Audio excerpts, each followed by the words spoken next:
اور دنیا میں ہم نے کیا یہ ایسا نہیں دیکھا کہ دادا موجود ہے پوتا دنیا سے رخصت ہو گیا ہے جی؟ دادا موجود ہے پوتا دنیا سے رخصت ہو گیا ہوا ہے، ہم کون سی امیدیں لے کے بیٹھ گئے ہیں؟ قرآن کیا فرماتا ہے؟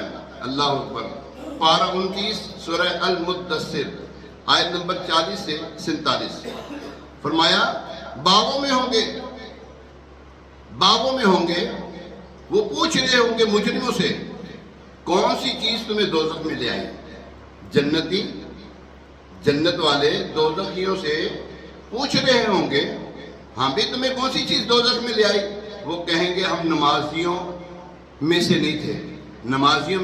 نہیں تھے اور مسکین کو کھانا نہیں کھلاتے تھے اور بیہودہ فکر والوں کے ساتھ بیہودہ باتیں سوچتے تھے اور ہم انصاف کے دن کو جھٹلاتے رہے یہاں تک کہ ہمیں موت آئی۔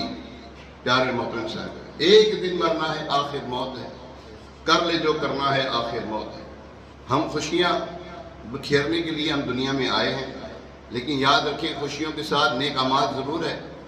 نیک اعمال نہیں ہوں گے ہم پھنس جائیں گے، جی ہاں ہم پھنس جائیں گے۔ یہ دیکھیں ابھی یہ قرآن فرما رہا ہے جنتی دوستیوں سے پوچھیں گے ہاں بھی تمہیں کہ کون سی چیز جہنم میں لے کر آئی؟ نماز نہیں پڑھتے تھے وہ لوگ، غریبوں کو کھانا نہیں کھلاتے تھے، مسکینوں کو کھانا نہیں کھلاتے تھے۔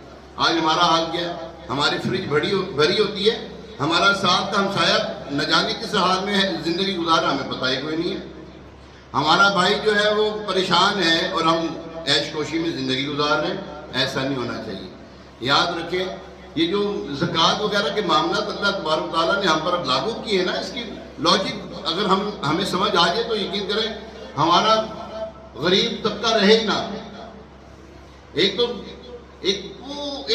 قوم ہے جو زکوٰۃ نہیں دیتی، اگر دیتی تو پوری نہیں دیتی، اچھا دیتی ہے تو ایسے دیتی ہے جیسے جناب رو کر دیتی ہے، جس کو کہتے ہیں جناب والا، جن کی لاکھوں کروڑوں روپے زکوٰۃ نکلتی ہو اس کے دل کو ہاتھ نہیں پڑتا ہوگا۔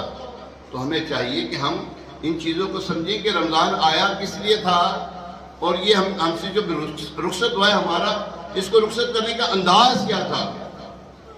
انداز یہ ہونا چاہیے جب رمضان آئے خوشی ہونی چاہیے تھی، اور جب گیا ہے تو ہمیں غمگین ہونا چاہیے تھا کہ یار نیکیوں بھرا مہینہ چلا گیا۔ یہ اللہ کا مہمان ہے۔ اللہ کریم کے محبوب علیہ السلام نے ارشاد فرمایا نا کہ بدبخت ہے وہ شخص جس نے رمضان کا مہینہ پایا اور اپنی بخشش نہ کروائی۔ اللہ سے ہم دعا کرتے ہیں اللہ تعالیٰ ہمیں بلا حساب بخش دے۔ اس کی بخشش کے جو ہے نا وہ خزانے بہت بڑے، وہ کس کو بخش دے کوئی پتہ نہیں لگتا۔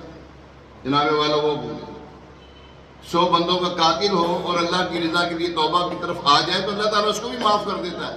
فرمایا شرک کے سوا اللہ تعالیٰ سارے گناہ معاف